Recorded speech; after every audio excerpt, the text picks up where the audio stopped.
Mesdames, Messieurs, bonjour et bienvenue dans le talk pour la grande journée du numérique organisée par l'Ordre des experts comptables de Bretagne. Nous sommes en plateau avec Thibaut Flamand. Bonjour. Bonjour. Alors vous êtes Account Manager à ECMA qui est un satellite de l'Ordre des experts comptables et vous travaillez sur les outils digitaux. On va parler avec vous de la facture numérique. Vous animez un atelier justement à dessein lors de cette journée du numérique.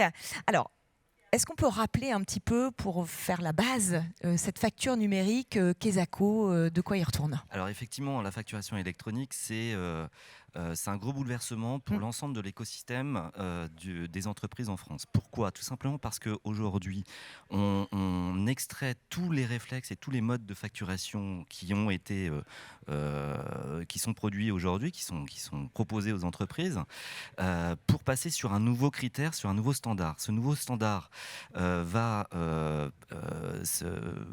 fonctionner de par le fait que c'est d'une plateforme à une autre que l'entreprise aura choisi bien évidemment en amont.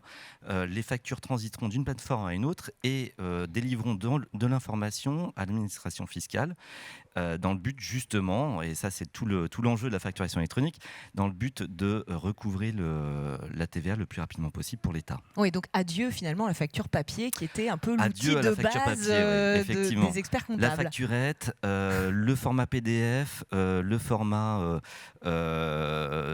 alors le ticket de caisse pas encore parce que c'est un gros sujet, on y reviendra sans doute et on en parlera lors des ateliers, mais l'objectif c'est effectivement de structurer les formats d'émission et de réception des factures. Alors, facture électronique qui devait rentrer en vigueur en 2026, je crois. Alors, il y a eu un report annoncé, c'est ça ? Effectivement, le calendrier a été bouleversé au mois de juillet, alors que le compte à rebours était lancé, puisque la première échéance du calendrier de la facturation électronique, c'était le 1er juillet 2024. D'accord. Donc, vous voyez, à moins d'un an, l'administration fiscale a fait machine arrière.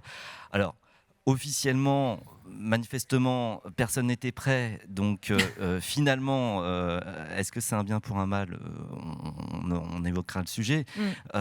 Toujours est-il qu'effectivement, il y a un report du calendrier. Ce calendrier était précisé, on en parlera au cours des ateliers. Je ne vais pas refaire le match exactement. Ou faire le match avant le match. Exactement. Donc, je vous invite bien évidemment à venir assister aux ateliers ou à nous consulter pour en parler de vive voix sur les stands.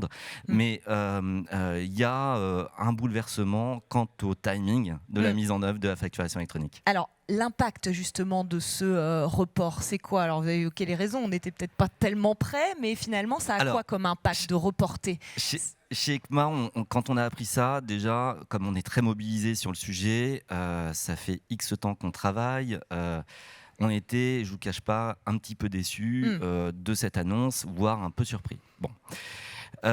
Passé cette notion-là, on s'est quand même rendu compte que c'était un mal pour un bien, tout simplement parce que ça a eu pour effet de apporter...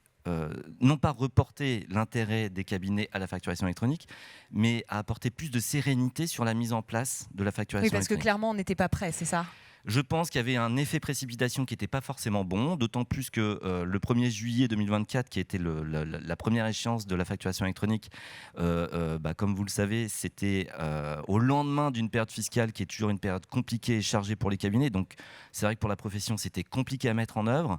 Et ce report... c'est une bouffée d'oxygène quelque part. Exactement. Ouais. Alors justement, quand même, on va évoquer peut-être le nerf de la guerre.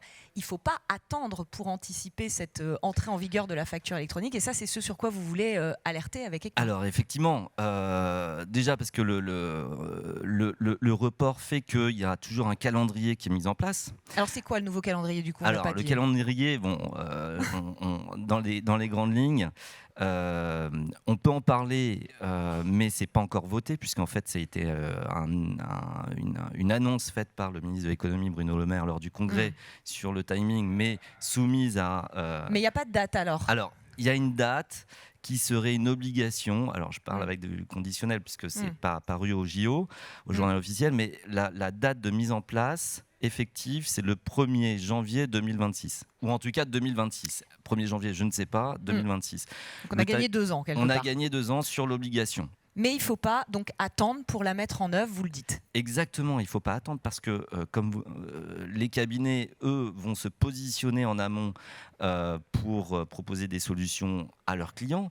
Plus on s'y prend tôt, plus on va être capable d'organiser, c'est un des gros sujets aussi de la journée aujourd'hui, d'organiser le cabinet pour mieux anticiper, ne pas subir et être une vraie force de proposition pour les entreprises.